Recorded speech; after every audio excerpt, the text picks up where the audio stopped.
Who was it? Ariana, you reminded me, and then I totally forgot anyway.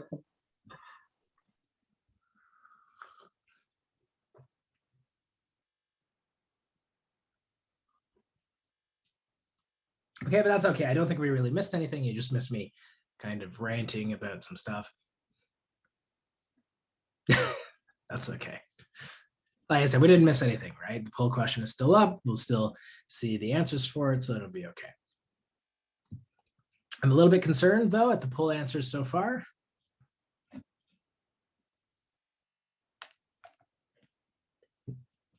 We are at about 2/3, though, of people have answered. So I'll give you, let's say, 45 seconds here, and then I'm going to close it down. So try and get your answers in.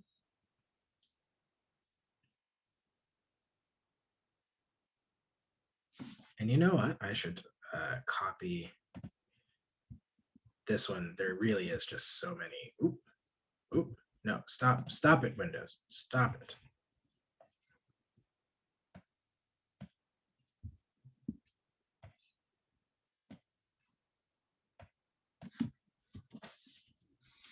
Okay, 15 seconds. Get them in, get them in. Doo-doo. Oh, one person.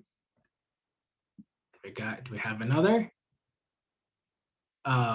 Too bad. Okay, so there it is. That's a pretty uniform distribution, which says to me, we don't know, right? We've got no idea what this is. So, okay, let's take this up. Let's go through this. Let's see if we can sort this out a little bit. So here's the question. I'm just going to move this down a little bit. This was question 8, I believe. Let me just double check. Yes, so this was question 8. Oh, it's not too mind-boggling. I'll talk about it a little bit, and then hopefully it'll make more sense once I've talked about it. So this is question 8. And it's asking you, right, we want to look at this thing here. This is really the gist of it. AX equals B. Here are 4 different problems. And, you know, which of these problems is equivalent to this choice of A and this choice of B in this equation, AX equals B. Okay, so I guess we could do this 2 ways. We could write down what AX equals B actually corresponds to, or we could go in the opposite direction and figure out how to write each of these problems as AX equals B. Maybe though, what would you do if you were actually solving this problem? Let's write down what AX equals B is. Okay, so the equation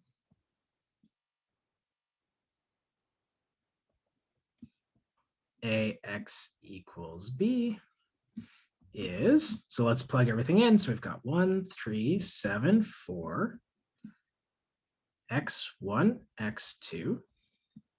That has to be 1, -1. Okay, and if we expand out this matrix multiplication of A and X, I'm going to get just x1 plus 3x2, 7x1 plus 4x2 is equal to 1, -1, right? So as a linear system of equations, that gives me x1 plus 3x2 equals 1, and 7x1 plus 4x2 equals -1, right? Okay, perfect.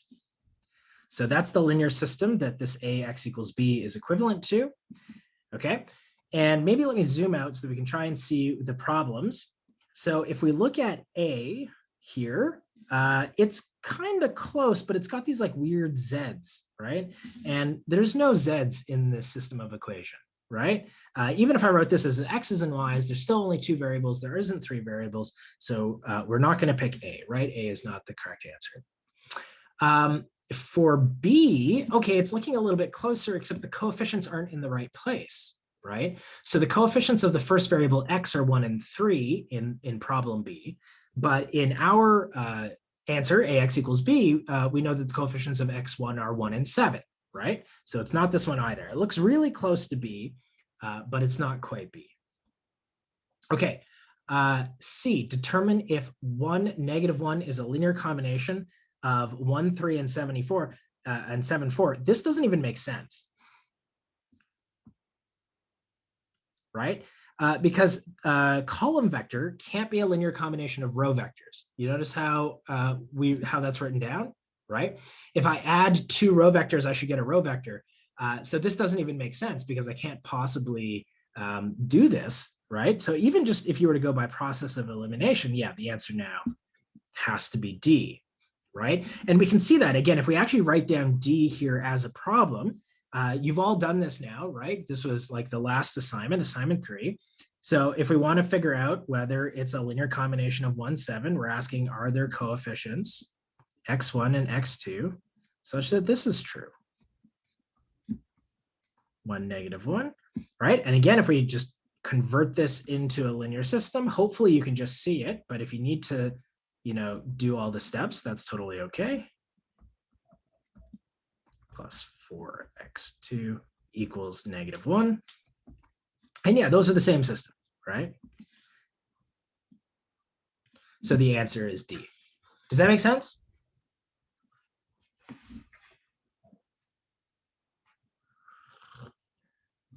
Okay, cool.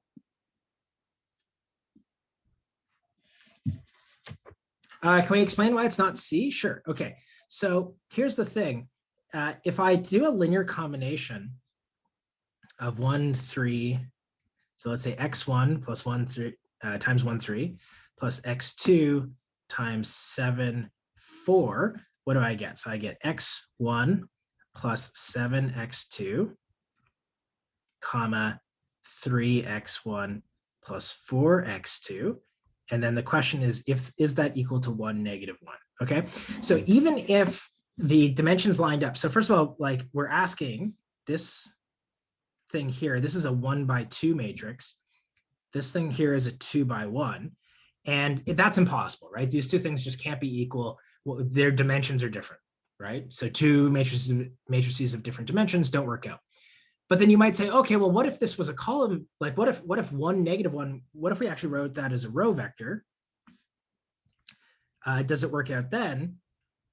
Well, it still doesn't work out because if we look at the first equation, right, x1 plus 7x2 has to be equal to 1. That's not this, it's not either of these equations, right? x1 plus 7x2 equals 1. It's neither of those equations. So even in that case, it wouldn't work out. So definitely just the dimension mismatch means that we can throw it away very, very quickly. But even if they did match up, it still wouldn't work out. Okay, everyone's good there? Does that make sense? So we can never determine if a column vector is a linear combination or a row vector. Exactly. Yeah, that's true. What if it was what? 1? I don't know what under 1 means here. I think they're saying what if that was a column vector of 1, 3 rather than a row vector of 1, 3? Yeah, okay. So in that case, it would still be true. Like, so if it was like this, 1, 3, 7, 4. Yeah, I think that's what they mean. Right. So that would be the same as if I made this a row vector, right? We'd still not, it still wouldn't work out. Right? It still wouldn't give us the right system. I would still get this equation here. And that is not one of the equations from AX equals B, right? So, okay, everyone's good? We're all right there? Okay, so let's do something very similar, but it is a little bit different. So let's do, I want to go to the next page. Boom. Okay, let's try this one. Let me restart the poll here.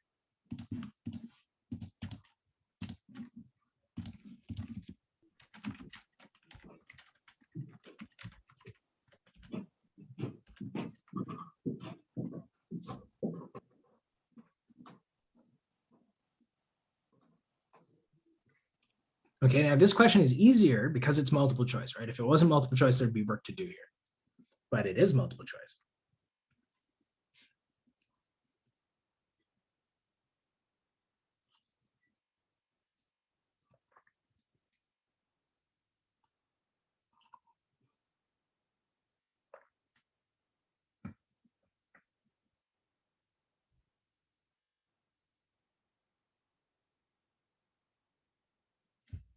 You know what? Maybe this would be a good time to talk about inverses. So let me just quickly compute what the inverse of this is.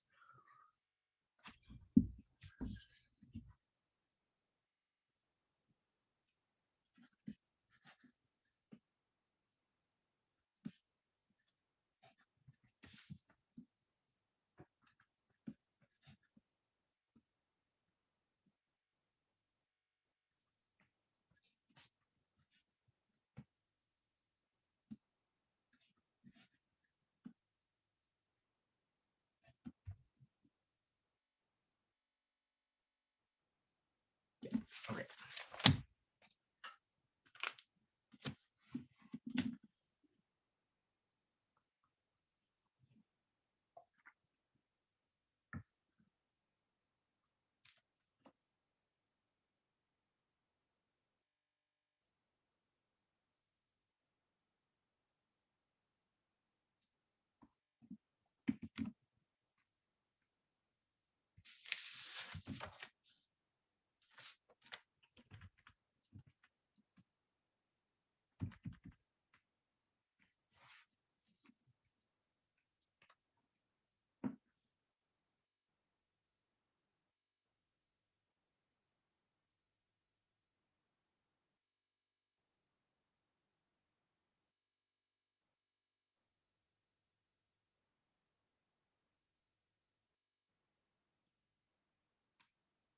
Okay, so this should be a pretty quick question. So even though only half of you have answered, I'm only going to give you about another 45 seconds here. So see if you can grind it out real quick.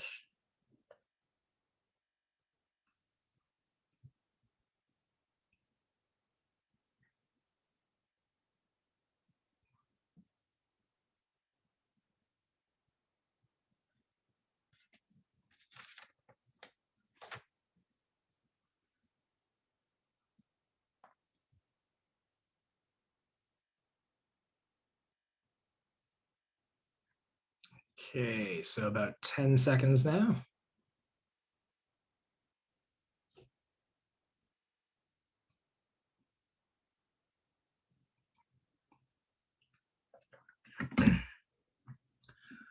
All right, so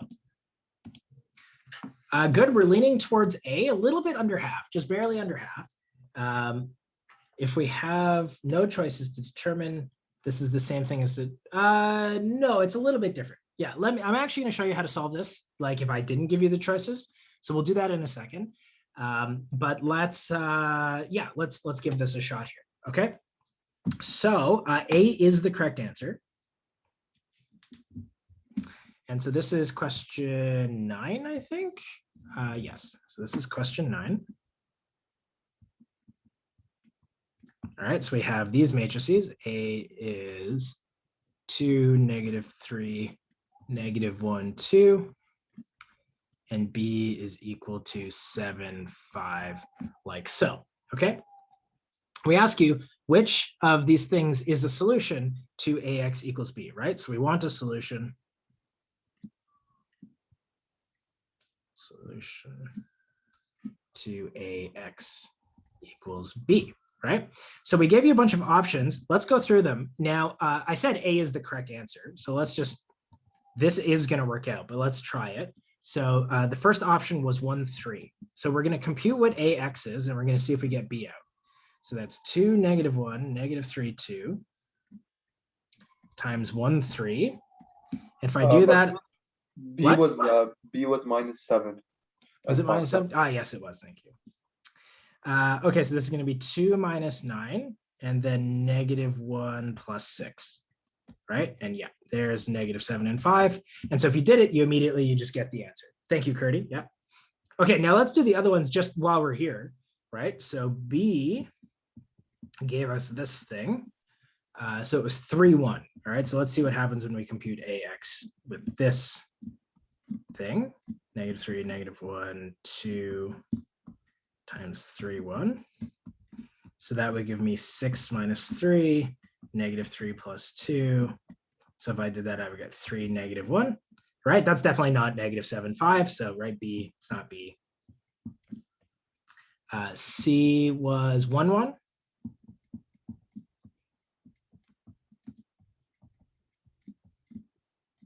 -3, -1, 2. Right, 1, 1. And right, really, when you're checking the answer, you even only need to check the first element. You don't even need to check them both, right? Because you know what the answer is supposed to be. You know it's supposed to be -7, 5. So it's going to be 2 - 3, -1 + 2. So that's going to be -1, 1. Right? And then D was that it has no solution. It definitely does, because it is a rank 2 matrix. It might take you a bit to check that, but it is rank 2, so it definitely does have a solution. So yeah, the correct answer is A, right? I just did it on paper. I forgot to make a matrix and inverse. Yeah, you don't have to do it by inverse. It's totally okay to have solved it. And so Ahmed, this is actually a great point here, which is like, how would we have solved this system traditionally? So let's talk about how we would have done it traditionally if I'd asked you for a solution to this, and then how you would do it if I gave you, if you could use the inverse, right? So if I asked you to do this traditionally,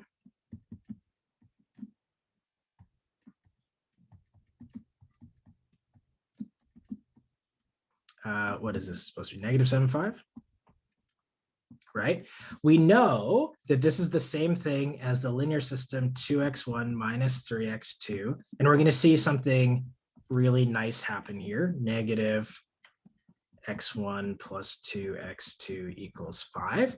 And then so if we want to solve this, we would write it as an augmented matrix.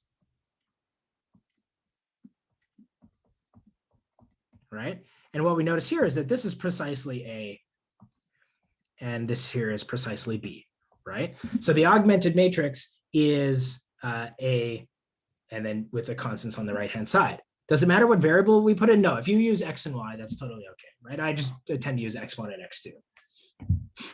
Okay, or you could use like UV, whatever you want. WR, get like adventurous, use A and B.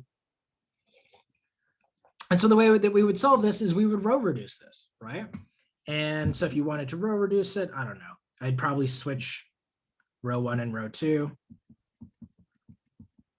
So that would give me -1, 2, 2, -3, 5, -7. And actually, while I'm at it, let's multiply row 1 by -1, just so I can flip the signs.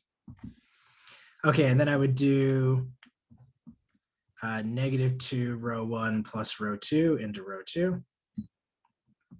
1, -2, -5, 0, 4, so 1, and yeah, and then -2 times that is 10, so this is 3, right? And then I would do 2 row 2 plus row 1 into row 1.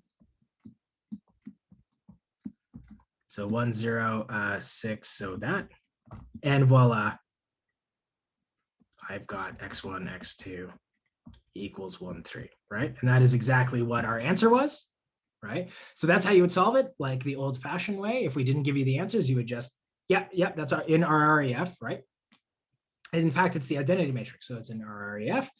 And so perfect, right? Great, that worked out, and that's how you would get the answer. Now, if you wanted to compute it using the inverse matrix in this case is actually really nice. So for this one, you might, it helps to recall that for the 2x2 and the 2x2 only, we have a really slick formula for the inverse, right? You don't want to use the formula for the 3x3. It's definitely not worth it. Okay, but this is how you, if it's 2x2, this is how you compute the inverse matrix. And okay, so in our case then, our original matrix is what? 2, -3, -1, 2, inverse. So it's going to be 1 over 2 times 2 minus -1 times -3. That worked out really nicely because that's just going to give us 1, 2, 2, 3, 1. 2, 3, 1, 2, like that. Okay.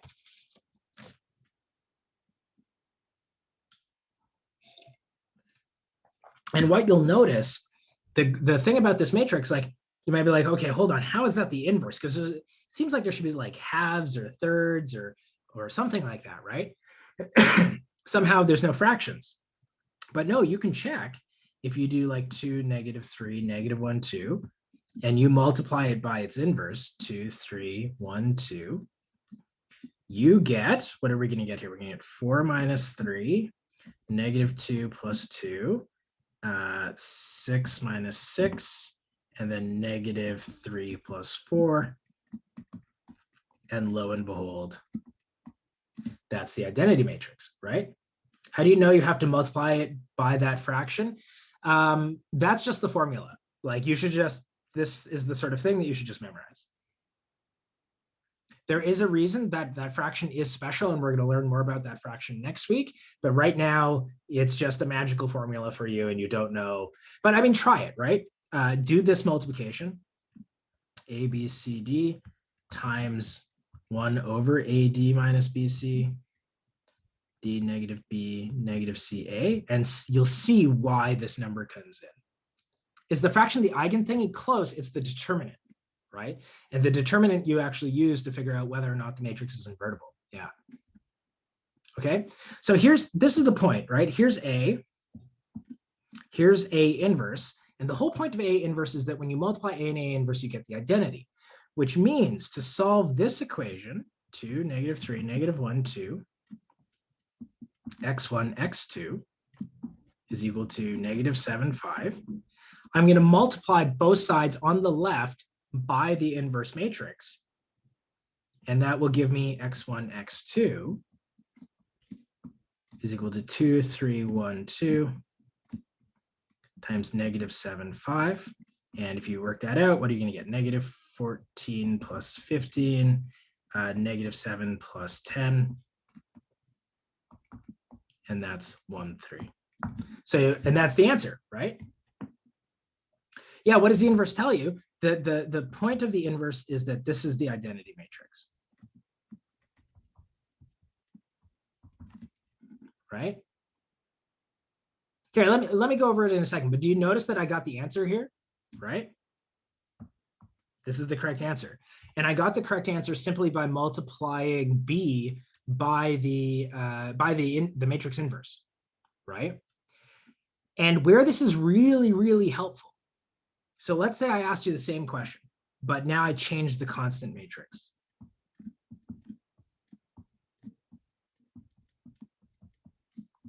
Let's say I made this equal to, I don't know, 1, 1. Okay. So same coefficient matrix, right? Okay, cool. So same coefficient matrix, right? But the constants are different. Now, if you have to solve this equation without the inverse, you have to row reduce again, right? Do you all agree? Right? Like you have to go through it, you have to put it into reduced row echelon form, and then you get your answer out. Alternatively, the only thing I have to do is just multiply this on the left by the inverse matrix.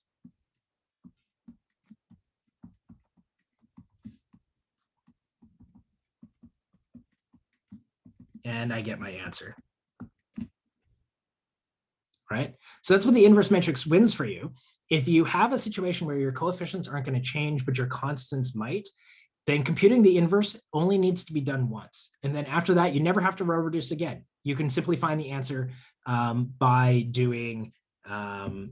multiplying by the inverse matrix. Okay.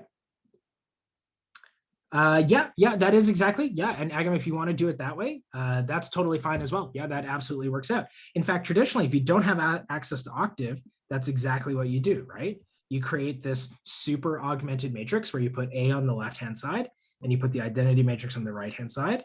And then when you row reduce, your invertible, if this ends up being the identity matrix on the right-hand side, and then whatever matrix is on the right-hand side is your inverse. So if you do that, absolutely, and you should have gotten the same answer, right? I think if you do it that way, you get exactly the same thing.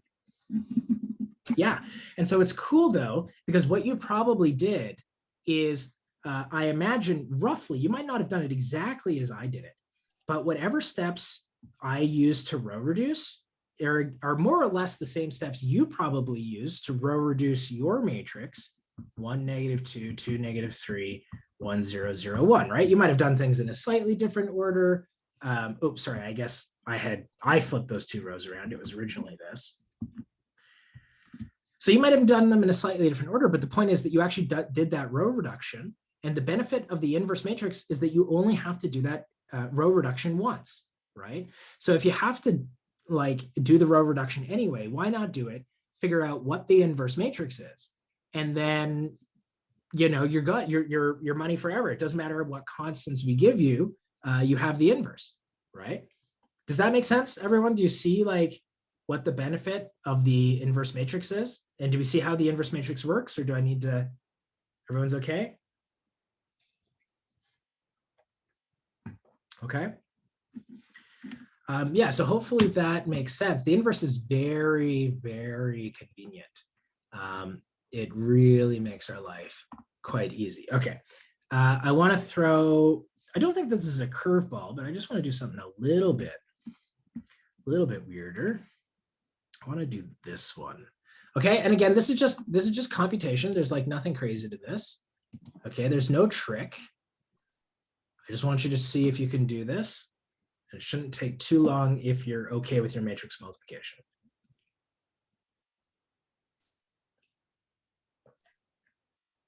Sure, yeah, we can talk about 3x3 inverses in office hours, sure. Sanam, you don't have to ask me permission, you can, yeah.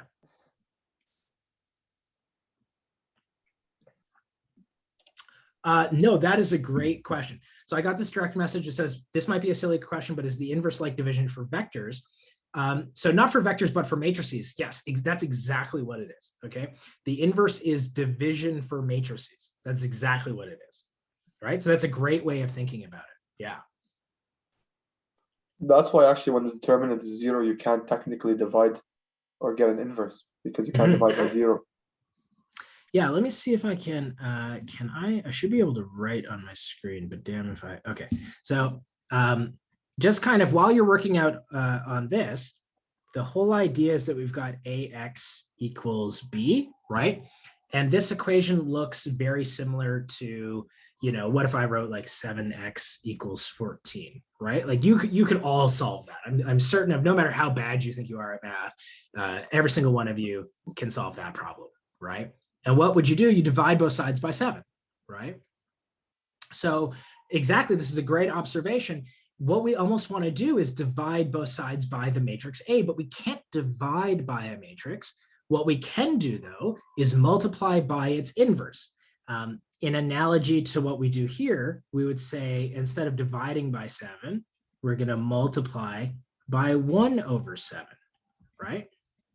So that we get x by itself, and that just gives us 2.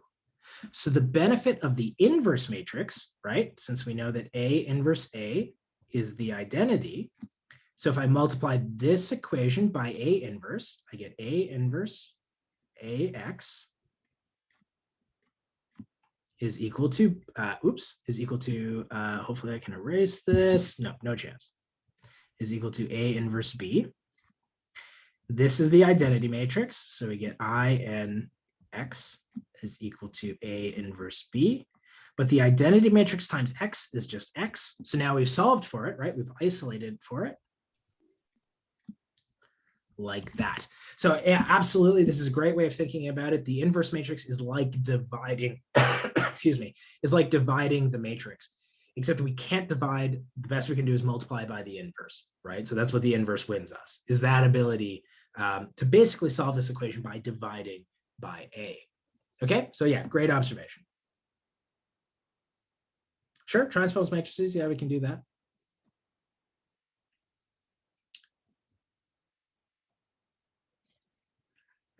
Okay, yeah, so I assume people were kind of watching me. That's why people weren't answering questions, but let's get back to trying to answer this. This is a quick computation, right? There shouldn't be anything crazy about this.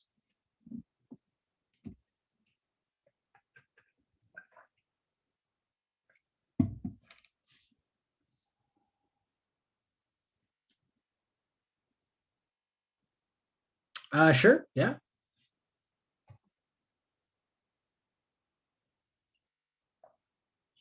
And actually, you know, Jacob, there's a nice thing here, which is your system has a unique solution if and only if your matrix is invertible. And so if you have if your matrix inverse exists, then multiplying by the inverse is guaranteed to actually give you the unique solution. But your matrix doesn't always have to be square, right? Your linear system might not correspond to a square matrix, in which case you can't invert. That doesn't make sense. But you could still talk about your system having a unique solution. And in that case, right, we have to do things kind of the old-fashioned way, right? The conventional way. Okay, I'm going to close this in 30 seconds here. See if you can get your answer in.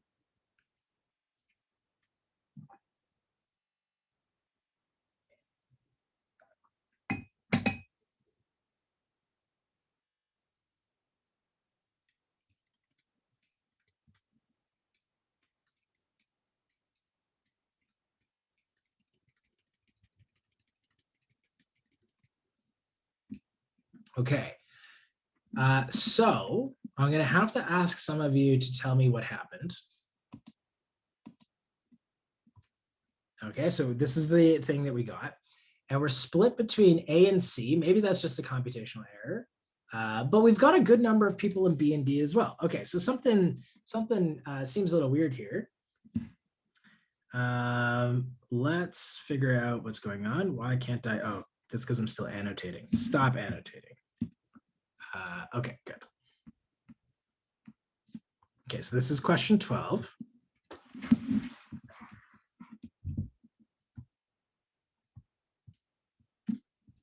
Right, and we want to find Y transpose AX if, what were we given? So, oh, UX.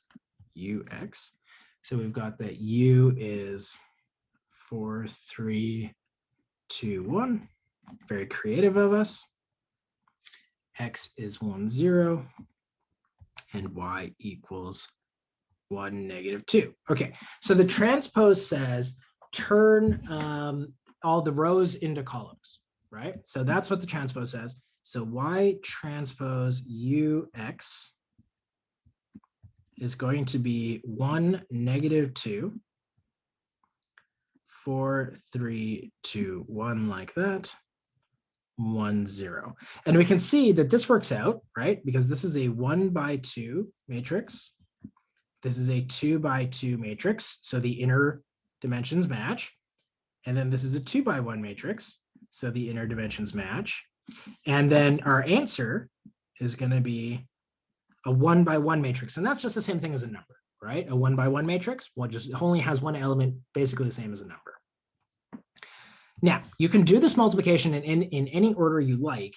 Personally, I think I'm going to do this multiplication first because I really like that 0. I think it's going to make life really, really easy. So when I multiply this in, I'm just going to get 4, 2. And then when I do this multiplication, I'm going to get 4 minus 4, and that gives me 0. Okay, so I'm curious, and you can send it to me in a direct message if you want. So for those of you who didn't get this, what happened? Was it a computational mistake? Was it didn't understand what the transpose was? Was it just got matrix multiplication wrong? Like, what threw you off so I can try to address it? Okay, so the transpose, okay. So I can kind of like talk about that right now. Okay, so transpose. It seems like okay, so it's the transpose. It's the transpose. Oh yeah, okay, sure. Yeah, and if it's just computation, it's fine because you know you would have gotten it right. You just made a mistake, right? Okay, so let's talk about the transpose. Let me choose a nice big matrix here. 1, 2, 3, 4, 5, 6, 7, 8, 9. Okay, so when you take a transpose, what you are going to do is you are going to switch the rows and columns. Actually, you know what? Maybe let me put in a negative or just another row here. So it's not a square matrix, so we can really see what's happening. Okay. So when I take a transpose, what I'm going to do is I'm going to switch all the rows and columns. So I'm going to take this row. This is the first row of my original matrix. This is now going to become the first column of my second matrix. Okay.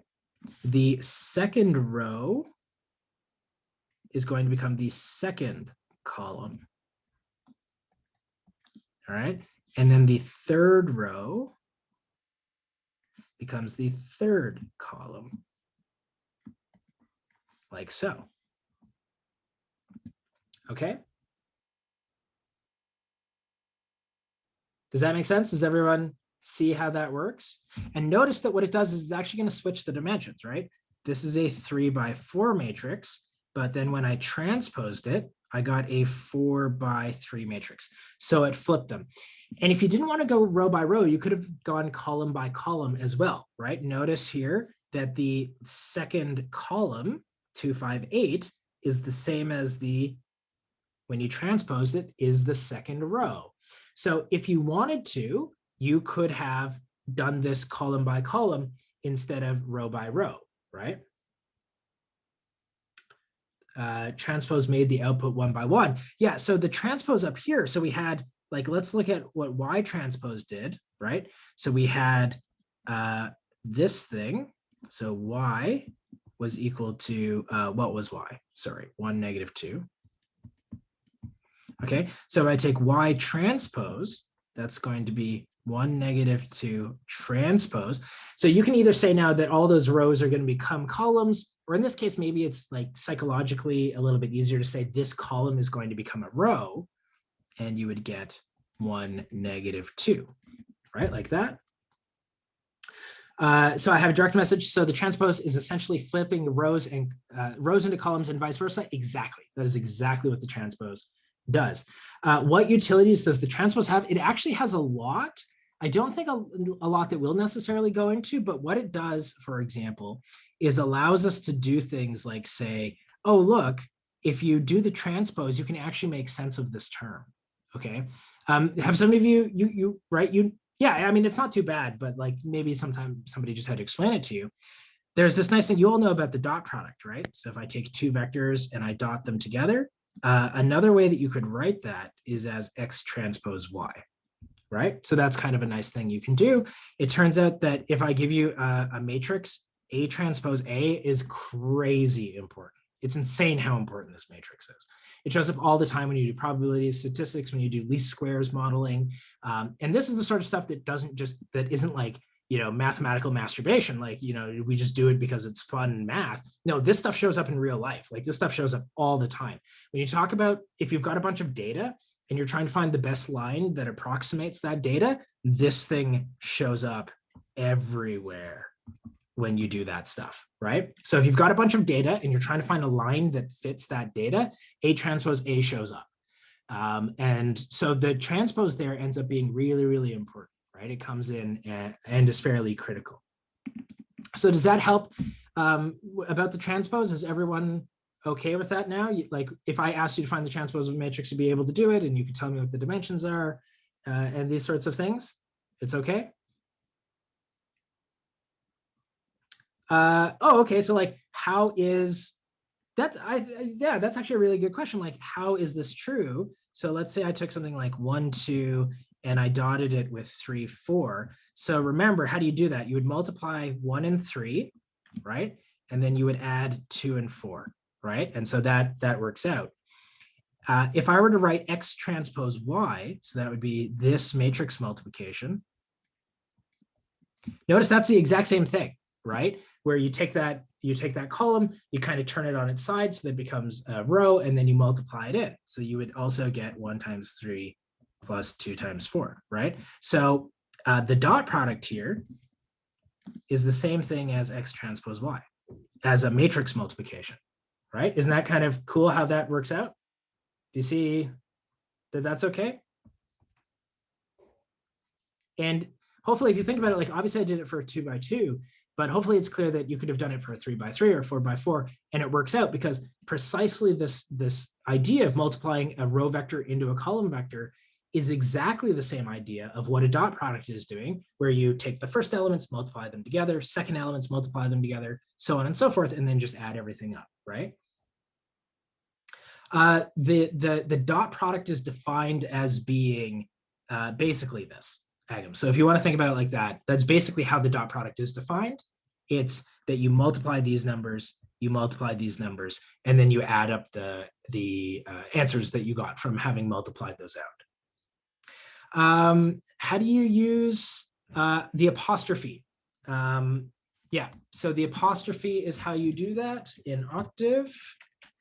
So let me see if I can show you. Okay, so if you're in Octave, A equals 1, what was our matrix originally? 1, 2, 3, -2, 4, 5, 6, -4, 7, 8, 9, -6. And so the transpose is the apostrophe. On a US keyboard, it's right beside the enter key, right? Or immediately to the right of the semicolon button. And if you do that, it transposes your matrix. Okay, so if you want to do that in Octave, that's how you compute it there, right? Hello. Hey. So, Professor, dot product is different from matrix multiplication. No, they are ultimately the same thing. They are equivalent. So how can you multiply x and y? Like these are 1 by 2 and 1 by 2. Right. So that's not matrix multiplication, though, right? The definition of the dot product of x and y is not matrix multiplication, because you're right, you can't matrix multiply those two things. But the definition is to do the matrix multiplication. So some people, if you've ever taken like a physics course in high school or something, will define the dot product without talking about matrix multiplication at all. And they'll just say, multiply the first elements of each vector, the second elements of each vector, the third elements, so on, and then add them up. But that's exactly what you're doing when you do the matrix multiplication, right? So in those cases, they end up giving you the same thing. In mathematics, you would actually define the dot product to be this matrix multiplication. And that's how you would just define that multiplication. Does that make sense? So we can say that x dot y is equal to x transpose y. Yeah. That's the definition of what that means. Okay, thank you. No problem. Group R tab, I'm not certain if it is in the cheat sheet. You might want to check, but if it's not, just make a little note to yourself, and then now you know it is there, right? Now you know how to do that. But it's not too hard. Like if you Google octave transpose, I'm sure it would come up very, very quickly, right? Like it's probably it's probably not too tough to find that if you were to Google it. All right, I wonder if we can get one more question in, because I do want to do an inverse question here.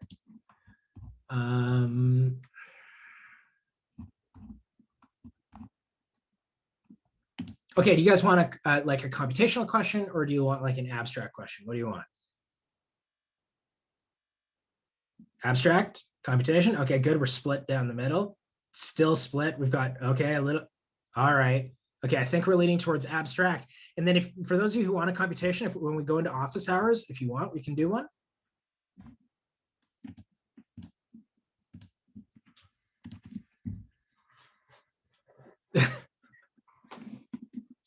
Well, you know, I think the why is,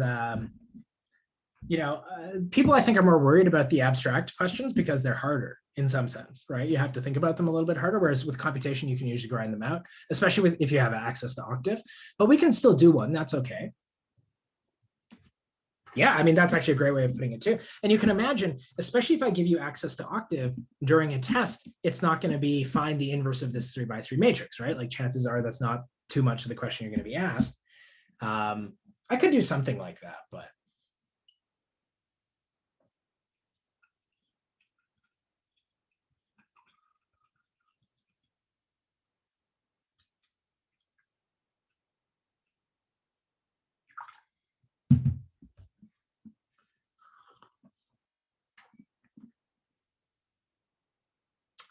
invertible means it has an inverse, right? That you can find an inverse, because not every matrix is invertible.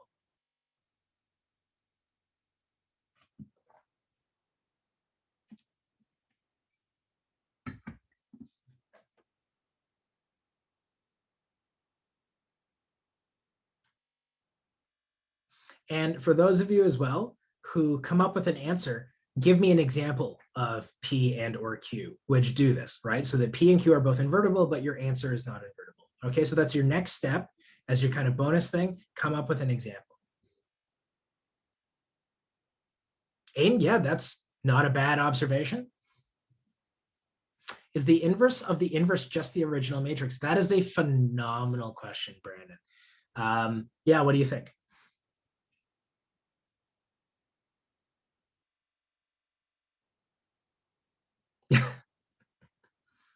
I'll go into it in a second. So first of all, you could compute it, right? But what's the definition of the inverse? Right? What does the inverse matrix satisfy? So if A is a matrix, what does A inverse do?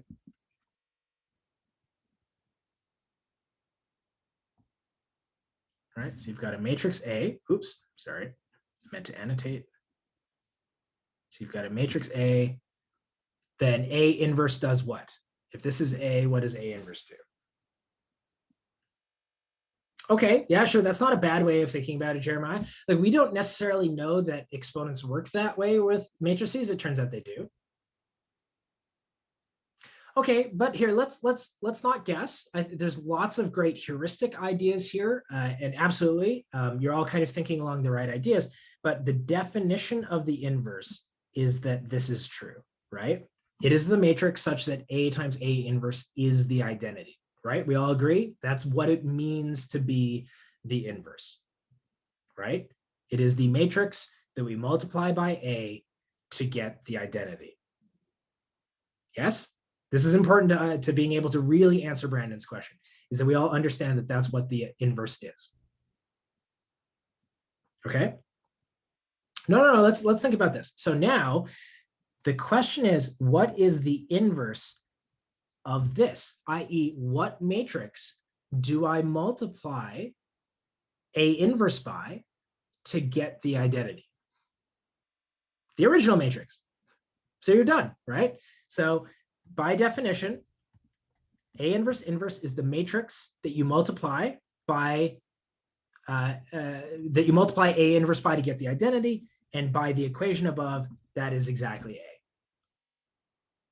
Right?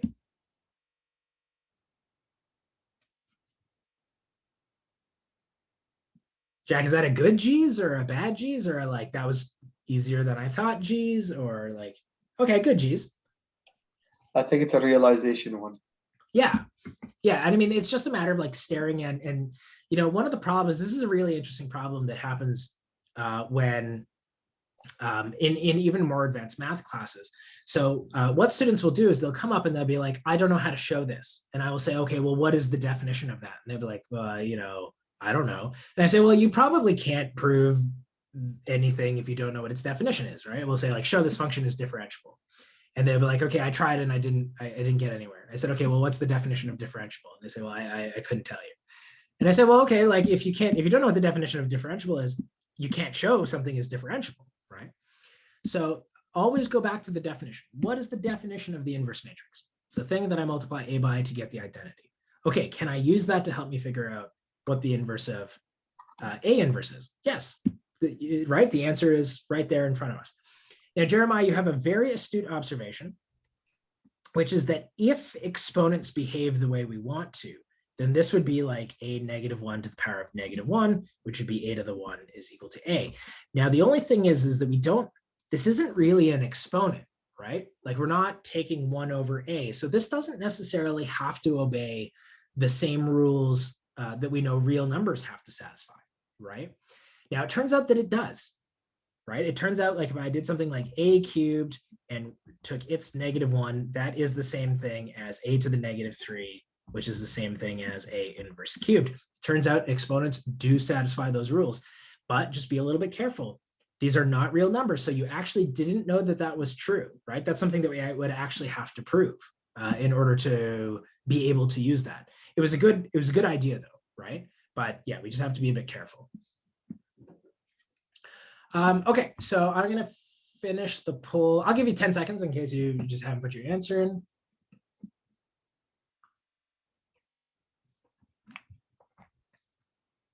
All right.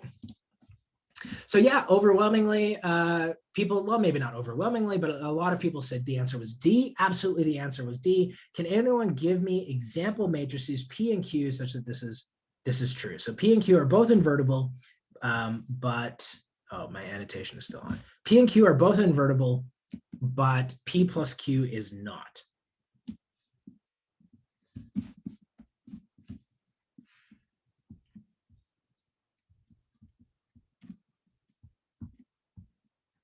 Okay, and if I ask you to give me an example, give me the easiest example you can, always, easiest example. Can anyone think of two matrices, both of which are invertible, but you add them together and you get something that isn't invertible anymore? Or were people just guessing? Guessing that it was D? Because I mean, if you guessed that it was D and half the class said, yeah, that's D, that's pretty good. Or just process of elimination. Right? Okay, well, let's go through it. Okay, so, so like if the whole class couldn't have just guessed because it would have been a uniform distribution, right? Each answer would have gotten roughly 25%. So there is some maybe educated guessing going on. So the first thing is P inverse invertible? And the answer is yes, we just talked about this. The inverse of P is, or the inverse of P inverse is P, right? So A is invertible. And the question asked us to figure out which one was not invertible, so it's not A, okay? Q transpose, is this invertible? The answer is yes, and the answer is that Q inverse transpose is the inverse.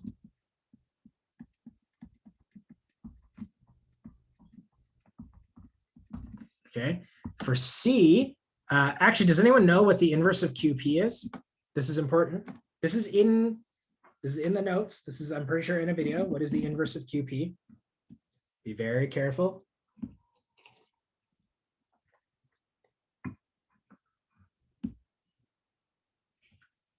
Ah, okay, right, okay.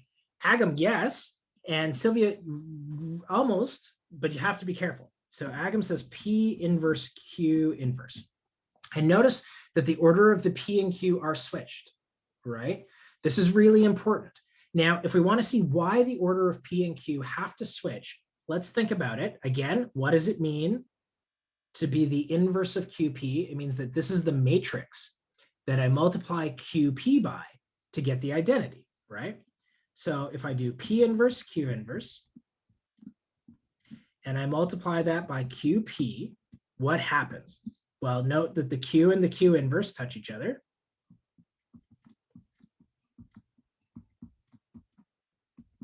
And so just become the identity. And then this just becomes P inverse P, which is also the identity. Great, that worked out.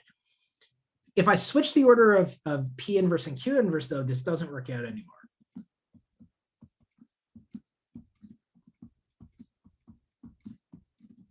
Right, I get Q inverse, P inverse, Q, and P. And it's kind of like, you know, if you think about like matter and antimatter, or like an acid and base or something, they have to touch each other to cancel each other out, right? And the Q's aren't touching, the P's aren't touching, so I can't say anything about this. This isn't going to do me any good. So I have to switch those orders around in order to make sure that they touch so that they cancel each other out, right? Does that make sense? Do people see that that switching of the orders is really important? And we know that matrix multiplication is not commutative, right? That A times B is generally different than B times A. So that order is actually really, really important. Is that good? That makes sense? Okay, does anyone have an example of D? So, I don't know, depends. Hopefully tonight, we'll see. But if not tonight, probably early tomorrow. Okay, so does anyone have examples of P and Q such that P and Q are both invertible, but their sum is not? There's a really easy example.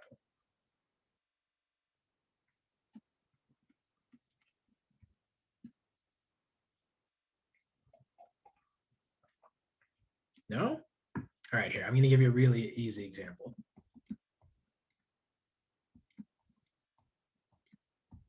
That's invertible, you all agree? It's already the identity, right? It is its own inverse? Everyone agrees?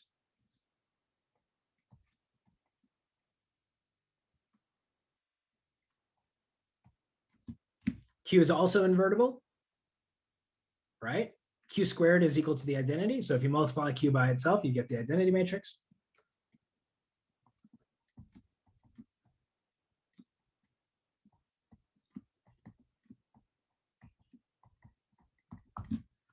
But if you add them, you get the zero matrix, not invertible.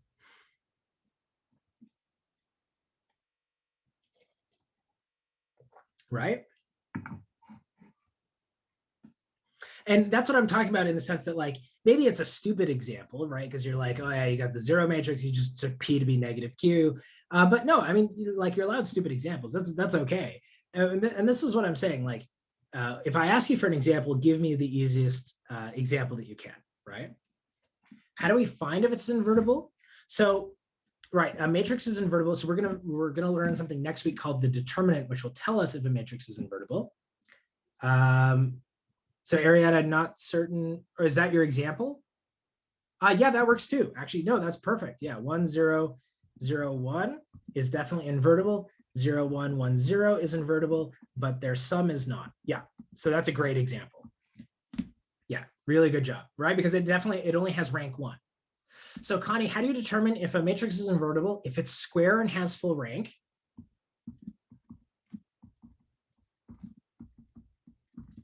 so 1, if the rank of A, let's say A is an n by n matrix. So if the rank of A is equal to n, then it's invertible. 2, if when you row reduce, or maybe I should say RREF of A is the identity matrix. 3, this one we're going to learn next week. We don't know about it right now. But if the determinant A is non-zero, those are ways to check if it's invertible. And then the classic way that you actually compute the inverse of a matrix is you create an augmented matrix with A on the one side and the identity matrix on the other. And when you row reduce it, you'll get the identity on one side and A inverse on the other. Okay, so that's how you actually compute it.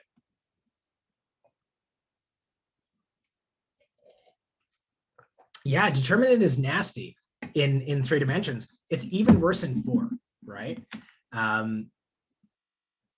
Yeah, don't worry about this one. We haven't learned about it yet. We're going to talk about it the other way. In is the n by n identity matrix, right? So 1, 1, 1, 1, and then zeros everywhere else, right? And so it's n by n.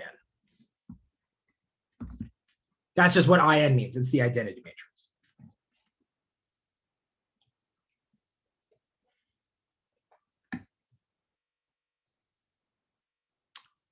As in why it is invertible, because I can just explicitly write down what its inverse is, right?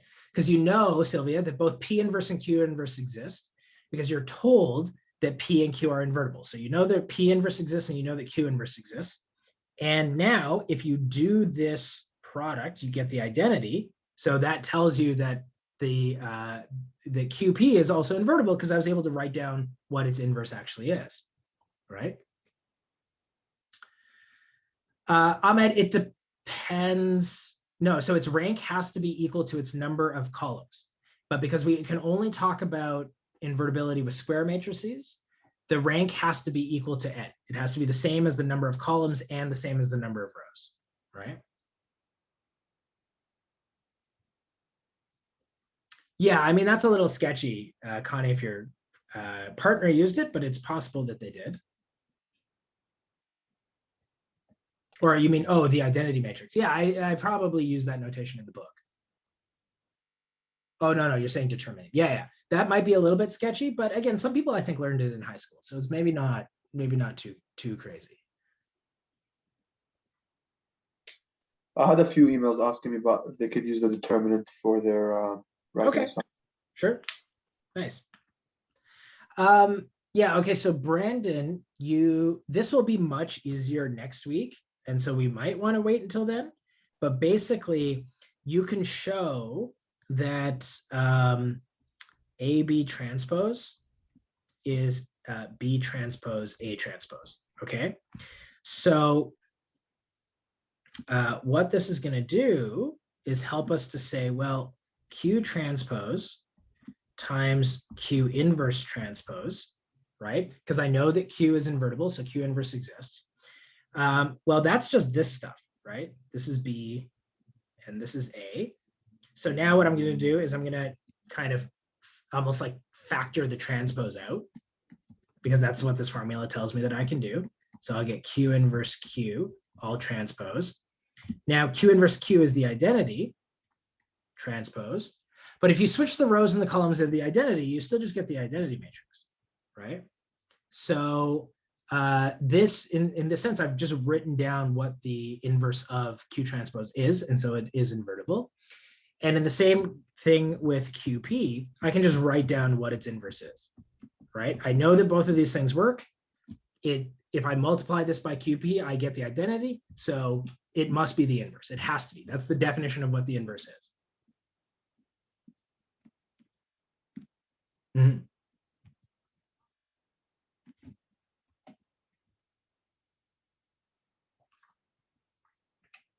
Okay. All right. Are we allowed to use octaves? Yes. Yeah. And then you just like, if you row reduce or something, you just like, ooh, REF by octave stuff. Okay. If you don't write this down, though, you're in trouble. Because if you just magically row reduce a matrix and don't do anything, then we think you're cheating. But if you tell us that you use octave, we're like, oh yeah, they used a computer, right? So be sure that you tell us that. I mean, that's not enough. I wouldn't nail you for cheating just because you didn't write that down, but you lose some marks, right? So make sure you say that you use octave to do it. Will we ever get to see the financial math quiz solutions and results? I think, didn't it give you tell you the correct answers when you did it?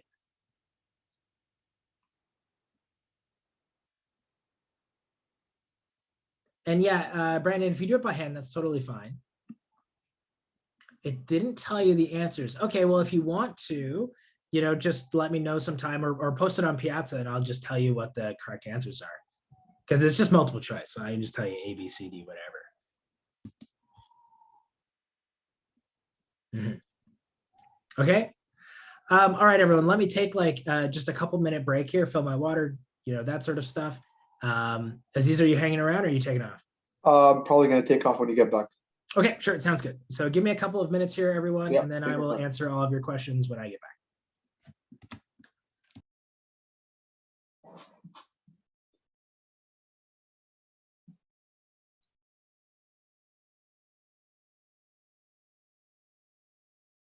I mean, if you guys still have any questions, you can still ask them. I'll answer them like accordingly. You can just post them or let's see.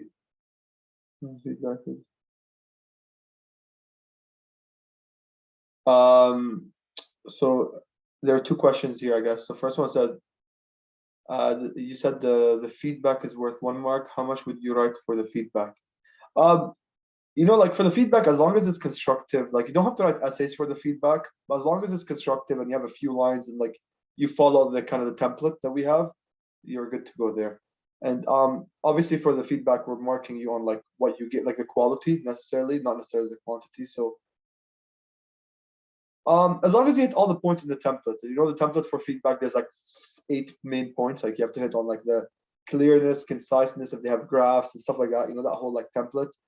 Yeah, as long as you fill that out and put like a sentence or two for each, as long as it's concise, but like it's constructive. Like you say, for example, your solution is good or your solution is bad, is not good enough. You have to explain a little bit why, right? Like your solution can be improved because, for example, the first few lines are not clear. I'm not sure what you did in the first step. You have I believe you have the correct answer, but the process was not, like I wasn't sure about the process. Like things like that, constructive criticism is always good. If your partner doesn't give any constructive anything to improve on, do you need to change or rough draft? I mean, it's tough. Like if your partner gives you something very basic or horrible like advice, right? So like what I would do is I would still try to look at your work objectively. I know it's hard because it's your own work, and see like if you can look at your whole work and see if there's anything you can improve in the process, anything you can change, like just as an objective. Even like if you're sure of the math and you don't want to fix that, at least try to see if you can fix the formatting of your assignment as well. See if you can make it look a little bit neater, put your mathematical steps and your words and writing in like a nice, concise way, all these type of things here. This time we have to add the feedback our partner provided.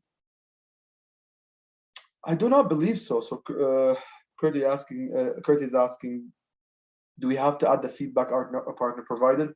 No, I think unless it has been changed, which I don't believe it has been, you have to submit three things. Your first draft under like the bucket 1 in the crowd mark, and then you have to submit the feedback that you gave your partner, the one you wrote, like the feedback you wrote for your partner in the second bucket, and then the final draft that you have rewritten in the third bucket. So I don't think you have to. Also, it said so now. Okay, yeah. I mean, if it said so, it said so. Maybe that's the case. Okay. I mean, if that's the case, you can check. Honestly, whatever CrowdMark says in terms of the buckets where you have to upload them, it's usually very clear, and Tyler's notes are very clear. So if it asks for that as well, make sure to include it as well. No, you don't necessarily, you would not necessarily lose any marks if you do not make any changes after the feedback, but I would urge you to make them because usually the whole point of the feedback is for you to make changes, right? But let's say your work was, I'm gonna just take the assumption here that your work was perfect beforehand and the feedback just said your work was perfect, then not making many changes after that is not that big of a problem, right? But the whole point of this whole exercise and the feedback is to make changes afterwards. Even if they're not necessarily mathematical changes, even if they're formatting and concise changes, that's even the case right there. Okay, I have like 3 private questions here. For my assignment, I use Octave to reduce my matrix. Yeah, so no, you do not need to manually. So the first question, a private question I got was, there was some row reduction that was used, was done through Octave. As long as you say I used Octave to do the row reduction and then put the final formula, that's perfectly fine. You don't actually have to sit there and manually row reduce line by line. That's the whole point of having Octave. With you, you don't have to do the manual procedure anymore.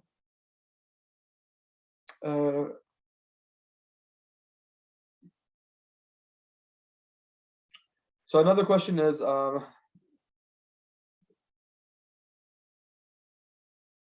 when another question I got is, if I wrote my feedback on an email rather than on like that official piece of paper with the feedback, is that fine? Yeah, that's fine, as long as you make sure you hit all the right components that were mentioned in that feedback form. It's fine if you put it in an email format rather than an actual that like piece of paper. Just you gotta make sure that you hit all the correct points and your feedback is indeed constructive, helpful, and concise, right? We don't want to write like 3 pages worth of feedback. That's just excessive. I sent my feedback reminder, but after I rewrote it on a different manner. Yeah, that's fine. If you think you're like, I got another question here, like saying after the feedback, I just made minor changes, but everything else stayed the same. Is that fine? Yeah, that's perfectly fine. If you believe your work is correct, like looks good, presentation wise, has all the correct amount of the correct amount of or a good amount of mathematical steps and writing like with words and like explaining, you're good to go. No, you do not lose the mark. Sorry, last question here before I give it back. Yeah, people, stop bugging Aziz. No, they're fine. I think I have one more private question to answer. The question is, do you lose marks if you just say used Octave? No, you don't. If you said you use Octave, but as long as you write down the sentence, like if you have matrix A and then you have an arrow saying, after using Octave to row reduce, I got this, and then you give me the matrix, you're perfectly fine, right? Like as long as you make sure you actually write down that you use Octave. If I see a matrix A and then another matrix that's somehow like you went from that matrix to the final matrix without any explanation, you probably lose some marks here for not explaining your work properly. Mm-hmm. Okay, I think those were all the questions I had privately here. Right on. Okay, thanks, Aziz. Perfect. Then I'm gonna head out here, but I'll see you guys all on Tuesday again. Thank you. Have a good weekend. See you on the other side. Sounds good. See you guys.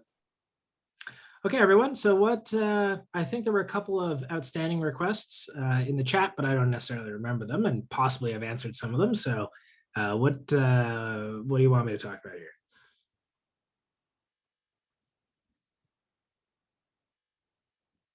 I know there were a couple of things that maybe those people have disappeared.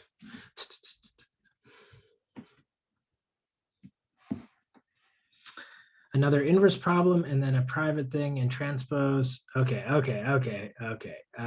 RREF manually for WA2B, but it took 80% of the page showing my work. Should I just use Octave? Yeah, it might be better to use Octave in that case. Inverse and transpose dot product writing assignment to C. Are we good enough for assignment 4 after lecture? Yes. Yeah. After today, you should be good for assignment 4. Okay, another inverse problem. Kind of the issue with inverses is that they're nasty to find. So let me just maybe Google if somebody has a 3x3 inverse, and then we could do it. Let's see. I just want to steal someone else's example because they're really hard to make without being terrible. Okay, did this guy get a good inverse? Yeah, okay, so this guy got a good inverse. So let's use theirs. I hope that they have a good inverse. 0, -3, -2, 1, -4, -2. -3, 4, 1. So I think somebody specifically asked us to do 3 by 3. Because in the 2 by 2 case, you have this nice formula, but in the 3 by 3, you don't have that formula. You kind of have to do it differently, right? Okay, so solving for a unique solution, inverse and transpose problems. Okay, I'll get them there. Let's find the inverse of this matrix. Let's say doing it by hand. So first thing I would do is switch rows 1 and row 2 so that I get a nice, I get a 1 right up top. And of course, the problem with this is that you just write so damn much, right? 4, 1. Okay, so I switch these two. So this is gonna be 0, 1, 0, 1, 0, 0, 0, 0, 1. Okay, maybe let me zoom out so I have slightly more room. Okay, I'm gonna do 3, row 1 plus row 3. And everyone double check my arithmetic too, because it's so easy to make stupid little errors when you do this. 0, 1, 0, 0, -3, -2, 1, 0, 0. Okay, so 3 row 1, so it's going to be 0. So I'm going to get -9 plus 4, so that's -5. -6, that's also -5. 0, 3, 1. Right. So when you do inverse, you always have to find RREF first. Yes, yeah. And if you can't put the matrix on the left into RREF, the matrix is not invert. Like if it's RREF is not the identity, it's not invertible, right? That's actually the test for invertibility. Okay, so hopefully I did that correctly. Now at this point, this is a little bit messy. So if I were row reducing this, I think I would use a little bit of a trick. So I'd probably do something like -5 row 2 plus 3 row 3 into row 3, right? Just to make life a little bit easier. Try and avoid fractions until the end. Suddenly I'm thinking that maybe the thing I took this from was not very nice, unless I screwed up somewhere. Did I screw up? -4 or -3? Where? In row 1? Oh, yeah, you're right, -4. Okay, so did I carry that mistake? Oh, no.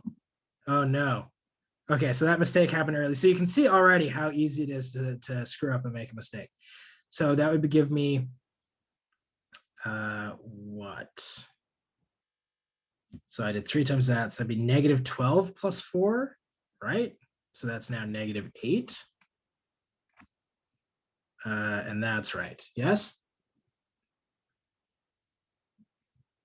That looks good. Yeah, this is not an easy thing to row reduce. Who thought this was a good idea? I'm already regretting making this choice. It is what it is, whatever, we're committed now. So I'm gonna do -8 times row 2 plus 3 times R3. Let's see what we get. So this is gonna be 0, 0. -8 times 2 is 16 plus 15 is 1, right? And then this is going to be -8, 3, 1.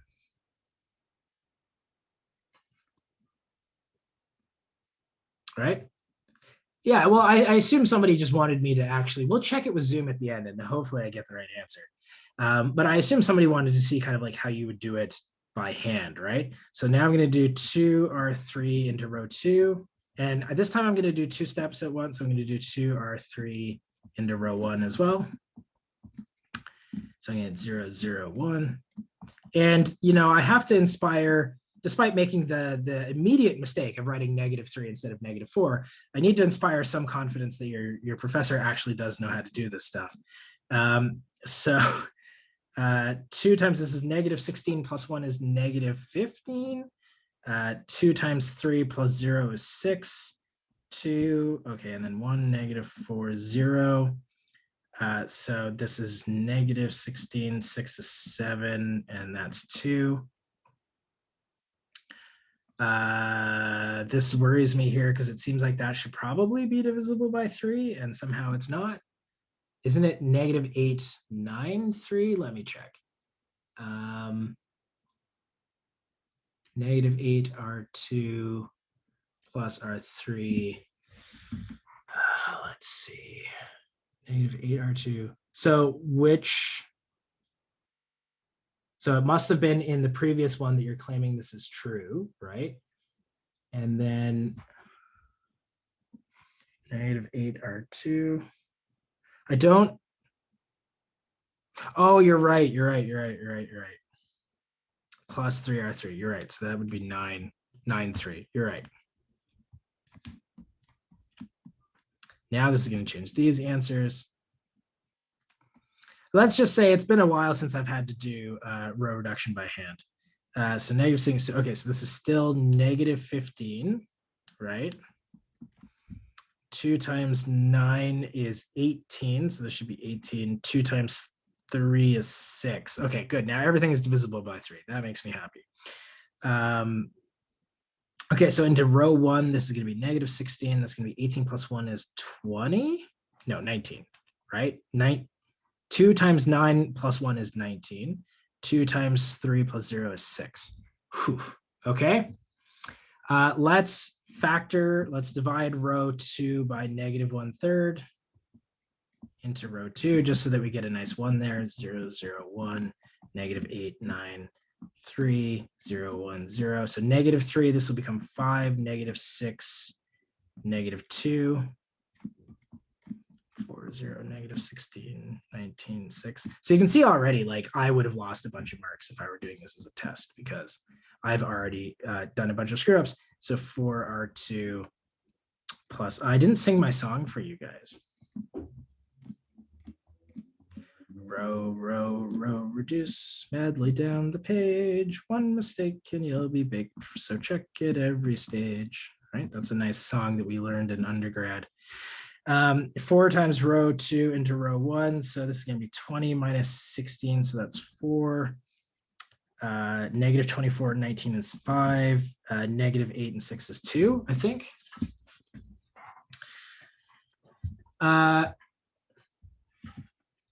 Okay, so did I? Oh, no, I've missed some minus signs, right? -24 and 19, that should be -5, and that should be -2. Okay. And whew. Yeah, let's do this in octave now. Okay, so everyone remember that. Okay, hopefully you've got that written down. 4, -5, -2, 5, -6, -2, 8, -8, 9, 3. And let's see if we can get this in octave. Let me share my screen. Okay, so the original matrix was, what was the original matrix? So A equals 0, -3, -2, 1, -4, -2, -3, 4, 1. I think that's right. 0, -3, -2, 1, -4, -2, -3, 4, 1. That looks right, I think, right? So inverse A. And is that what we got? 5, -6, -2, -8, 9, 3. Boom, right? So, I mean, obviously octave is way easier. But yeah, that's how you did it, right? I just put inverse A. There are actually faster ways of computing the inverse. In particular, if you're trying to solve AX equals B, there's faster ways of doing that in octave, but they're not worth showing to you, because the only time that it makes a difference, like for anything less than a matrix, which is 10,000 by 10,000, it doesn't make a speed difference. And I'm never going to ask you to do a 10,000 by 10,000 matrix, so who cares? But yeah, this is how you would do it, right? Sure, Jacob. So we'll do that in a second. Did this make sense? Is everyone, you kind of like saw the cacophonous mess of how this worked? Screen and then go back to here. Now I lost my chat because I went full screen.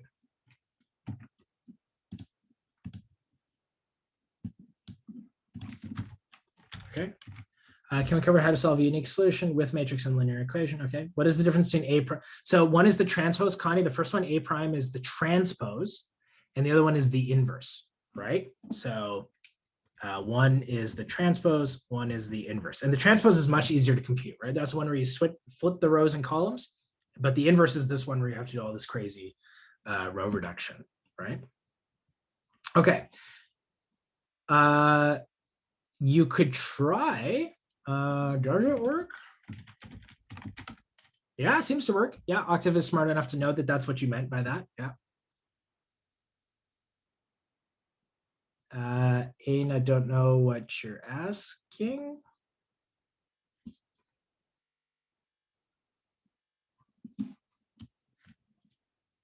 Okay. So I assume, Ain, you'll just tell me. Oh, okay, okay.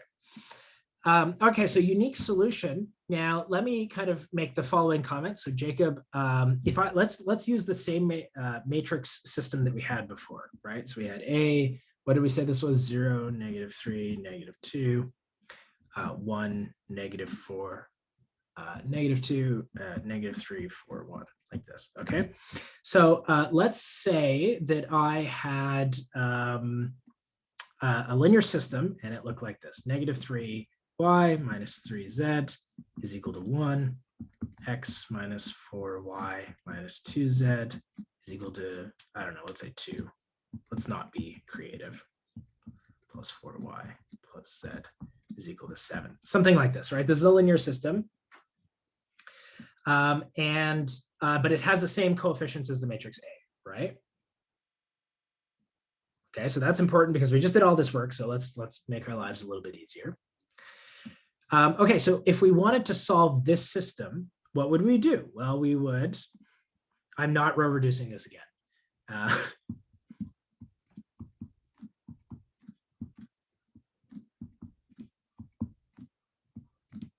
But we would do this 1, 2, 7. Okay.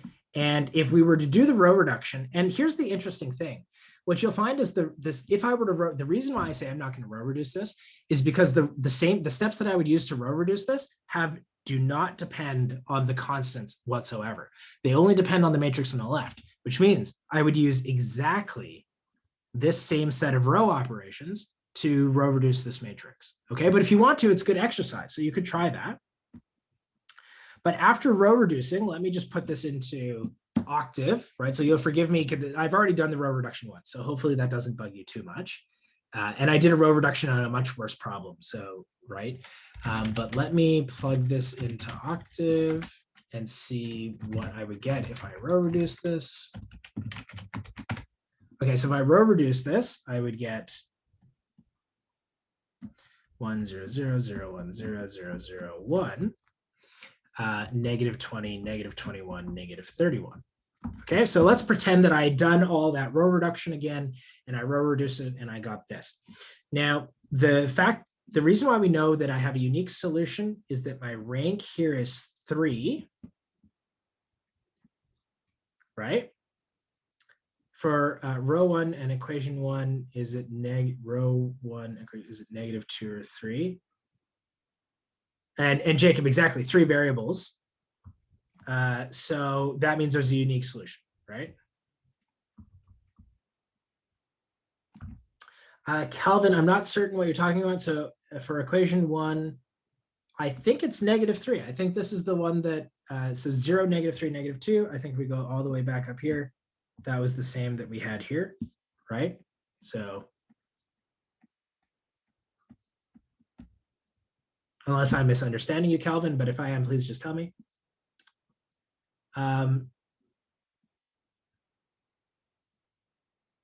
Yes, when the rank is equal to the number of variables, that means there's a unique solution. Exactly, Christian. So Jacob, this makes sense, right? You understand that there's a unique solution here. And the answer is, right, x equals -20, y equals -21, z equals -31, right? Meaning that if you have found the values of x, y, z, is that what you mean by unique solution? I'm not 100% what he means by unique solution, Jacob. So if you want, you can elaborate. So this is how I know that I got a unique solution. This is the unique solution. Also note that if I had multiplied, again, the value of the matrix, the inverse matrix, which we found was 4, 5, -2, 5, -6, -2, -8, 9, 3. If I multiplied that by my constants, right? So here I've got A inverse B. And if I expand this out, what am I going to get? I'm going to get 4 plus 10 minus 14. This seems, oh, negative 5, right? So 4 minus 10 minus 14, 5 minus 12 minus 14, and negative 8 plus 18 plus 21. That doesn't seem right. Did I miss another minus sign? Oh, it's positive 31. Sorry, it's positive 31. Okay, so 4 minus 10 minus 14 is negative 20. 5 minus 12 is negative 7. Minus 14 is negative 21. 8 minus 18 is 10 plus 21 is 31. So we get the same answer, right? So instead of, again, kind of the benefit here is if you'd asked me to now to solve the system, I would have had to redo all that row reduction, but that's a nightmare. Who wants to do that? Now that I have the inverse, I can just multiply it by the inverse matrix and get my answer. This only works if your matrix is invertible, and your matrix is only invertible if it always has a unique solution. Okay, those are the same thing. Your matrix is invertible if and only if it's a reduced row echelon form is the identity, if and only if it has full rank, the rank is equal to the number of variables, if and only if it's square, if and only if it always has a unique solution. Those are all equivalent, okay? Those are all the same. Okay, so I got a direct message. I'm starting to get, and Connie, I do see your question, but just give me a sec because I want to finish this off first. Don't you have to do RREF regardless to see if the rank equals the number of variables, therefore being a unique solution? Yes, effectively, you don't have a choice. You kind of have to get there anyway. I'm starting to get confused about what exactly the inverse is and its function. Can you explain just a bit? Okay. Well, here, let me say this. So if we were trying to solve this equation, so 0, okay, let me do a theory refresher again. So if we're trying to solve AX equals B, then we would do this if we could isolate X, right? Just like if we were doing normal algebra, the way we want to do that is get rid of the A on the left-hand side, and then we'd have X equals something, and that would be a solution, right? So we want to solve this. Now, the benefit is that we know that A inverse A is equal to the identity, and that the identity times any matrix is always equal to the matrix that you put in. It behaves like the number 1, right? When you multiply by it, it doesn't change anything. So if I know what the inverse is, then I'm going to multiply A inverse on both sides of this equation, right? I took that equation, multiplied it both sides by A inverse. That's like dividing by A.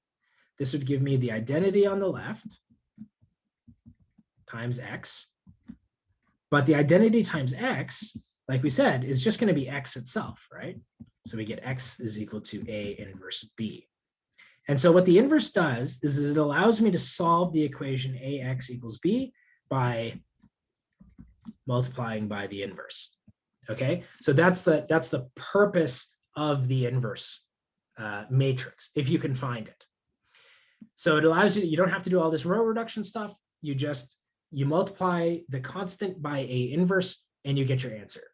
And where this is super useful is if you have AX equals B for a bunch of different constants B, you don't want to have to row reduce that equation every time. You don't want to take the augmented matrix and row reduce it every time you have a new set of constants, right? That's really, really annoying. You don't want to have to do that. So the benefit of the inverse is that once you've done that, once you've computed it, you can solve this equation for any B just by multiplying A inverse B, right? So does that make sense, direct messenger?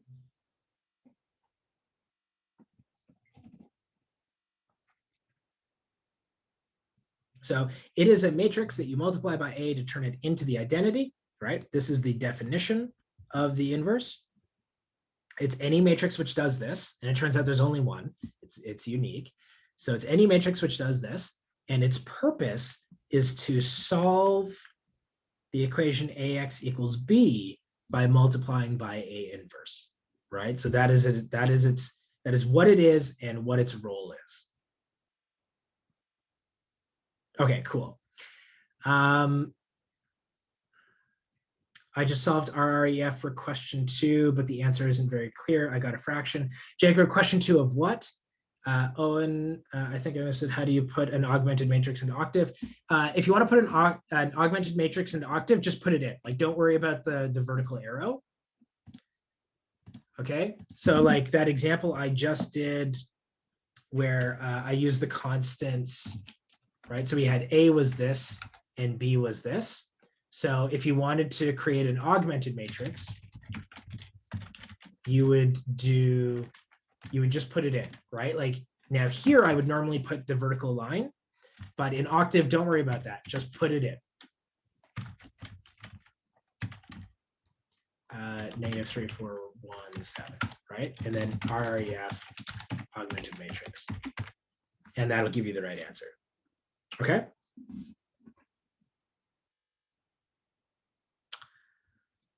I mean, it is possible to get fractions, but I'm pretty sure we made it so that none of them would be. So it might just mean that you have an error. But in that case, post it on Piazza and I can try and tell you what went wrong. Yeah, I designed it so that 2B is the jetpack one, right? Yeah, that has nice answers. I made sure it had nice answers. Where do you access Octave from? I think, so first of all, you can download it, but there is Octave online. Let me just get it for you. If you check the cheat sheet, I'm pretty sure I put the link there. Okay, but that's someplace where you can get it. Will stuff like writing assignment 2A, B, and C be on test 2? Absolutely, it could be.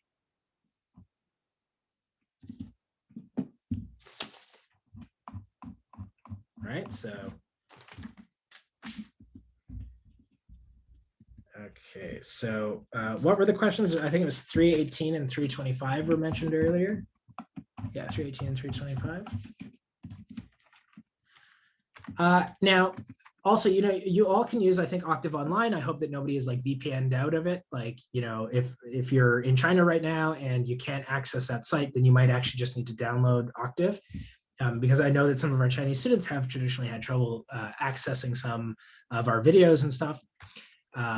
But I hope you can access Octave Online. If not, you can download Octave and you can actually get like a window that you can bring up. So I actually don't use Octave Online. I have Octave installed. So that's what I do. Oh, okay. So this is a nice question. So somebody asked me about 318. So actually, I might do this one. I might show you why it works in Octave, and then leave the checking that it works by hand to you. But it says, A is this matrix, 1, 2, 1, 1, 1, 3, 2, 1, 3, and show that it is a root of this polynomial, right? So show that P of A equals A cubed minus 5A squared minus 5 times the identity is equal to 0. And so you should just compute all of these things and multiply them together. But you can actually do this if you want to check it in Octave, again, do it by hand. That's sort of the idea, right? To check that you know how to multiply things and you get a right answer. But again, we could do it by hand. So A is the matrix 1, 2, 1, 1, 1, 3, 2, 1, 3. And again, I'm just going to let I3 be the 3 by 3 identity matrix. So we want to show that A cubed minus 5 times A squared minus 5 times the identity, 3 by 3 identity matrix. This should be the 0 matrix, and it is.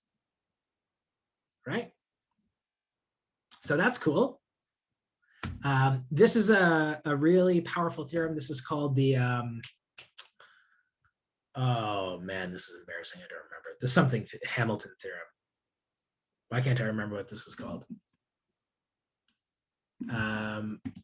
What the hell is the other name?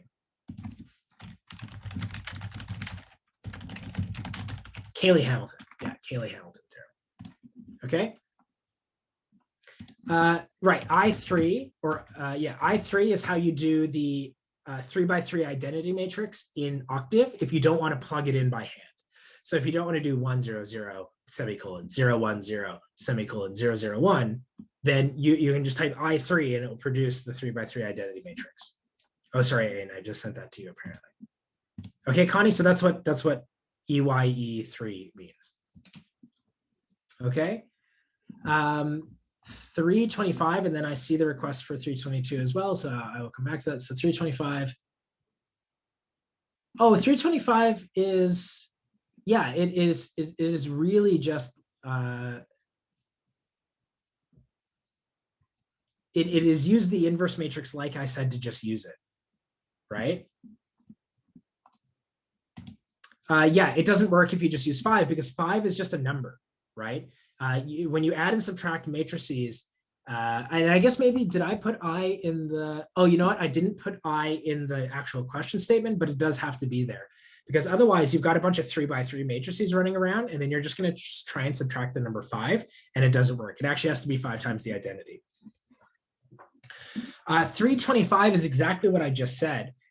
So maybe I've cleared it up a bit, but basically where, you know, it says that you're trying to solve AX equals B1, AX equals B2, AX equals B3, etc. AX equals B4. And rather than, you know, row reducing all of them, you computed what A inverse was. Let's maybe call this AX1, AX2, AX3, AX4. So X1 is B1, X2 is A inverse B2, X3 is A inverse B3. And you just check that, yeah, that this actually works, right? Oh, yeah, you're right. I'm not sharing my screen. You're absolutely right.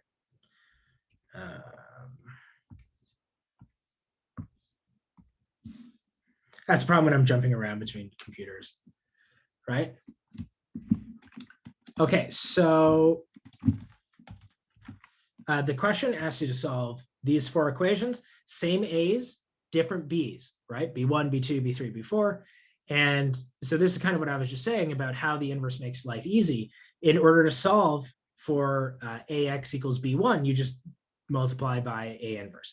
In order to solve for X2, you multiply B2 by A inverse. In order to solve for X3, you multiply it by B inverse. So it becomes very, very easy to solve these equations just by computing, multiplying by N inverse. Okay, so that's what 325 is.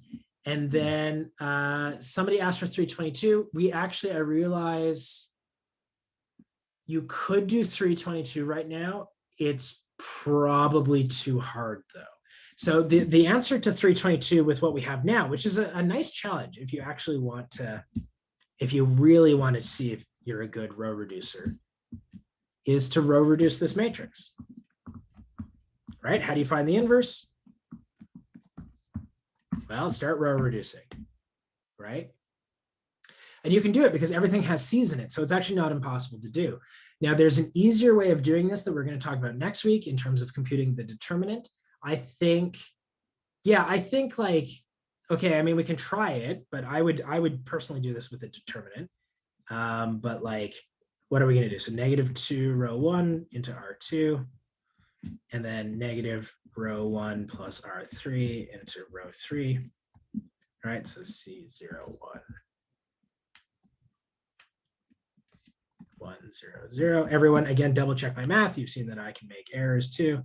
So -2 times that, 0. -2 plus 1 is -1. -2, 1, 0.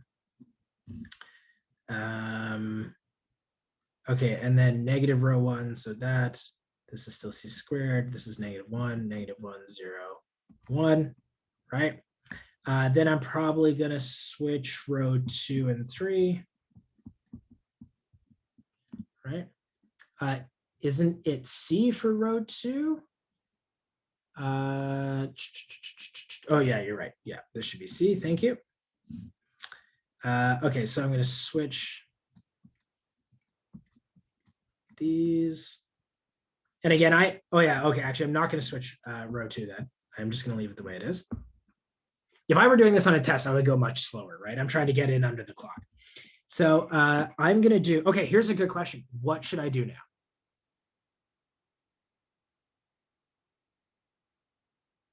Right? What row operation should I do?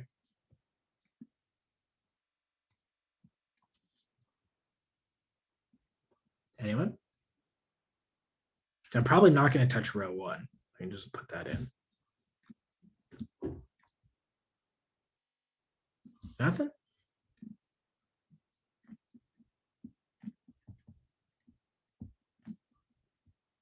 So I'm going to multiply. Yeah, exactly, right? Yeah, so Ariana, that's exactly what I did. Agam, yeah, you could absolutely do that.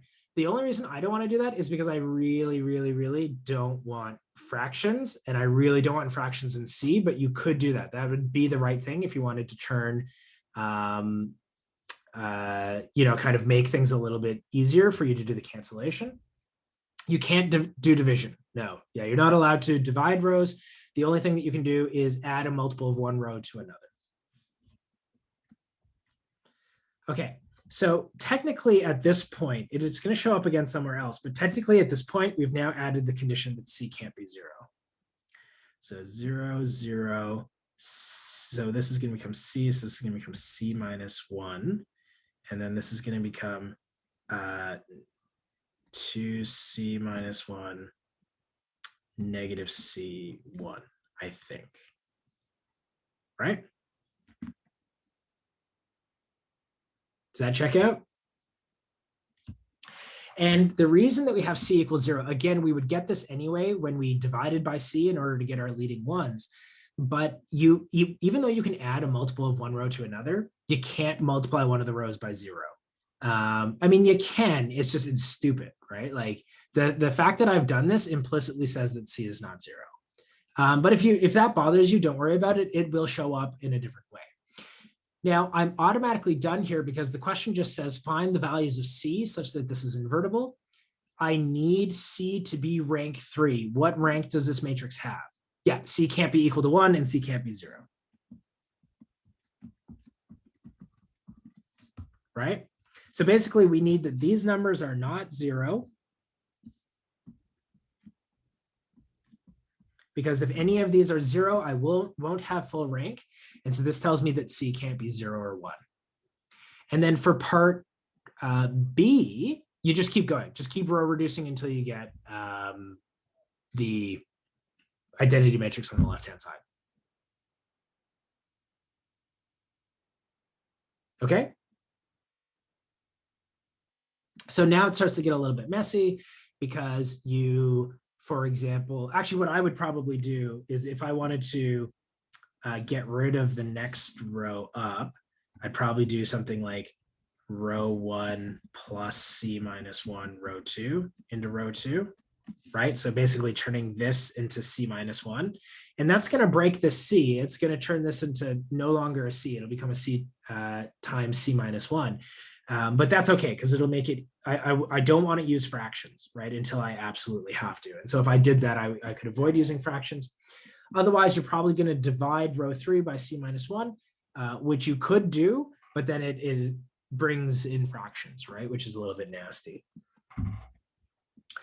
Before you go, can you quickly go over the octave question from earlier? As I'm using it right now, I'm very confused. Which octave question? Can you be more specific? If you scroll up, you know where you're talking about the negative, it was negative something. Do you see it? Yeah, the negative 20, negative 21, negative, and 31. Okay, sure. Yeah, what about it? Just How did computing you it? get octave to tell you that? Okay, sure. Yeah. So in particular, this one right here. Or Yeah, like because I was down able here? to put into row reduce, Yeah. but it didn't tell me that part on the side. Okay. It's possible. So, yes, share screen. Okay. So I called this matrix augmented matrix, right? And so this is my augmented matrix, except we know that there should be a vertical line here, right? But it's not there. You agree? Yeah. Okay. So now I'm just going to hit RREF, augmented matrix. And Again, I know that vertical line should be here, even though I'm kind of ignoring it. And there's my answer, right? -20, -21, and 31. Okay. Yeah. So when you do augmented matrices, you can't make that vertical line show up, but you're just going to imagine that it's there, right? And then row reduce like you normally would, and always just remember that there's that vertical line separating your coefficients from your constants, and it works out. Okay. Thank you. No problem. Okay. Any other quick things? Otherwise, I think we're done. But yeah, does that make sense? Did I answer hopefully most of your questions and clarified some stuff? Okay. All right, awesome, everyone. I'm gonna call it a night then. Yeah, so good luck. Don't forget your writing assignment is due on Saturday, and then otherwise have a good weekend, and I will see you all on Tuesday. Okay? Bye. Have a nice weekend. You too. Night, everyone.